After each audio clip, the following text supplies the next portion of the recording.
साकिब निसार साहब से तो शायद कभी मुलाकात नहीं हुई। चैनल बाजवा साहब से मेरी एक मुलाकात हुई थी जब वो चीफ बने थे। तो पहली दफ़ा चीफ बनने के बाद वो जब तशरीफ़ लाए थे तो मेरी उनसे मुलाकात हुई थी। उनकी फैमिली ही साथ थी। प्राइम मिनिस्टर हाउस में वो आए थे।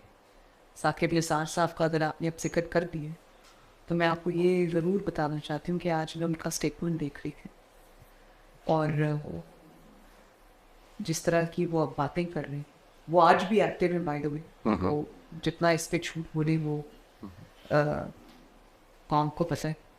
लेकिन मैं ये समझती हूँ कि साकिब निसार साहब इस कौम के सबसे बड़े मुजरिम हैं और इसकी वजह ये है कि वो इंसाफ की सबसे बड़ी कुर्सी पे बैठे और एक कर्नल एक ब्रिगेडियर जो था वो उनको इंस्ट्रक्शंस देता था।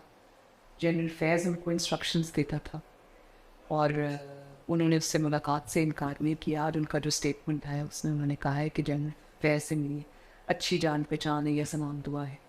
तो वो सलाम दुआ क्या थी वो कौम के सामने आ चुका है।